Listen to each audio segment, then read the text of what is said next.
ba talaga alam? Ano sabi mo, ha? Bawiin mo yung sinabi mo. At ba't ko babawiin yung sinabi ko?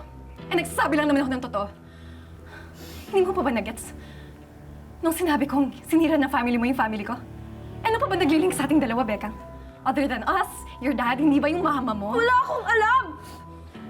Hindi ko alam yung totoo! Kaya ba pwedeng huwag mong idamay dito yung nanay ko, ha? Huwag mo siyang siraan! Oh, really? Well, you know what? Let me spill the bitter tea for you na tinago sa'yo ng family mo. Ano bang akala mo sa mama mo? Santo? Hindi ka ba nagtataka na umalis yung nanay mo the same time na iniwan kami ng dad ko? Well, now that you heard it from me, why don't you ask your dad again?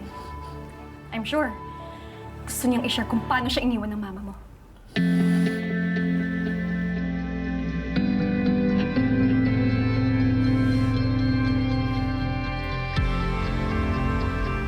Sorry, be. Narinig ko lahat.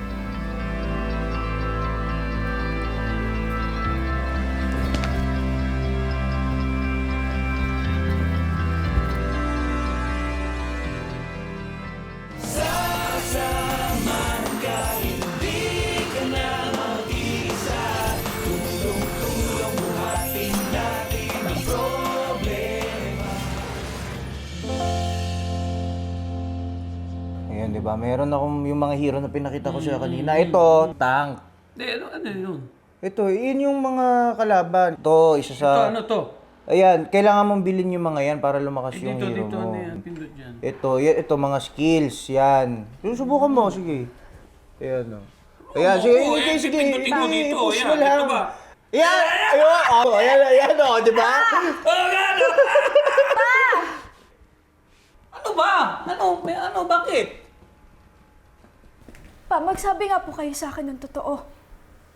Tigilan niyo po muna ako sa mga words of wisdom niyo. Ngayon po, gusto ko pong malaman yung totoo. Totoo po ba yung sinabi sa akin ni Yazi? Na kaya po tayo iniwan ni Mama dahil kay Tito Ralph. So, So, totoo nga pa?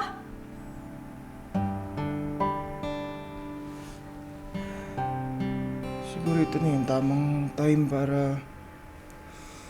malaman ni Bekang yung totoo. Paanong totoo?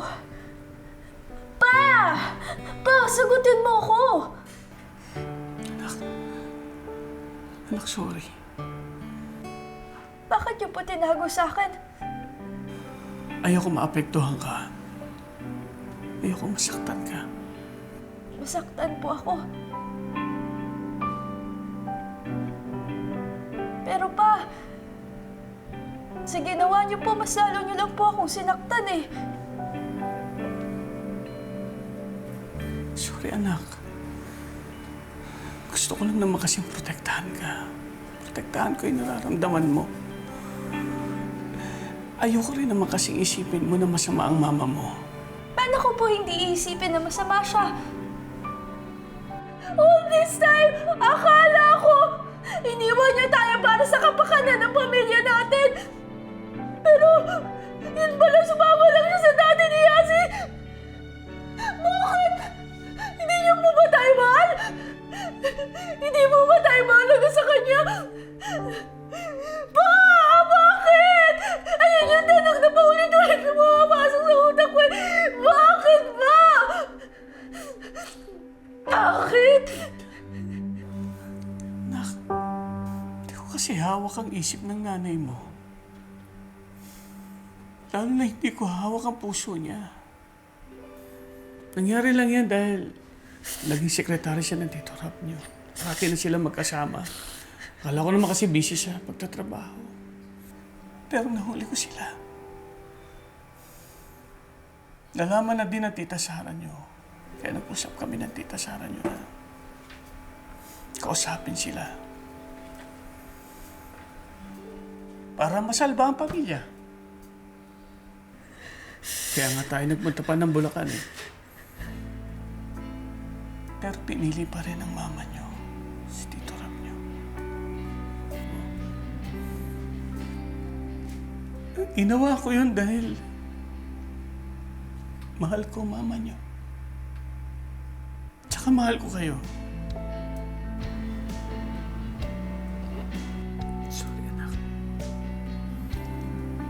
nilihim namin ng kuya mo sa'yo kasi ayaw namin ikaw masaktan.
Ano to?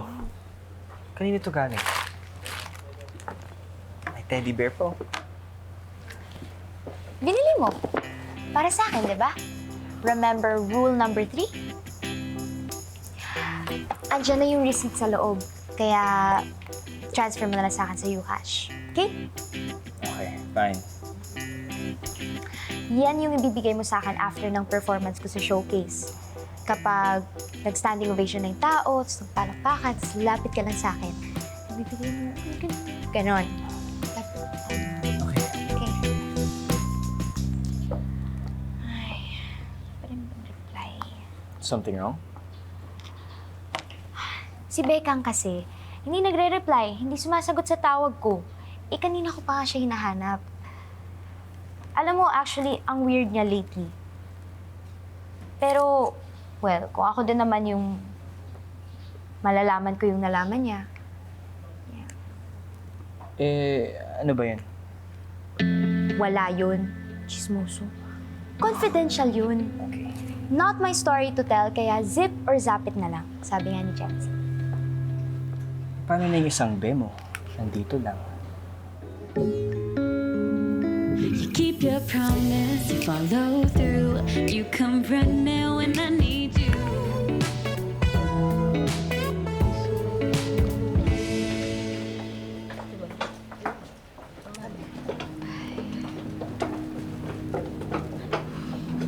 Alam niyo, tama kayo eh.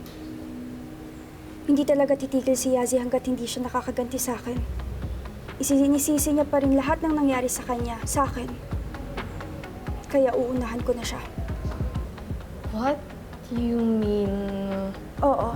Gusto kong pa-realize kay Yazzie na isa siyang malaking failure at gusto kong makita yun ng buong school. I'm in na agad. Tamang-tama dahil ipe-present siya sa showcase later. So, I guess it's a perfect place and time to do it. May naisip na ako. Grabe, bilis. Kaming nang bahala dun. Right, Yel? Totoo. Bye!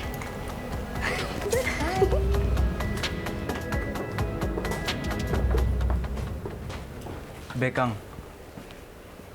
alam ko kung anong gagawin nyo. Alam ko may plano kayo kay Yazzie. Kung ano man yung pinaplano nyo, huwag nyo nang ituloy. Wado, hindi ko naman alam na protector ka na pala ni Yazzie ngayon. Bakit? Magkaibigan na kayo? Hindi. Ayoko lang na mapahamak ka. O si Yazzie, mali ang gagawin nyo, Bekang. Pero Wado, kailangan ko to para protektahan ko yung sarili ko. Para mabigyan ko ng lesson si Yazzie na hindi niya ako pwedeng mabuli. Ilulugar ko lang siya, Wado. Bekang,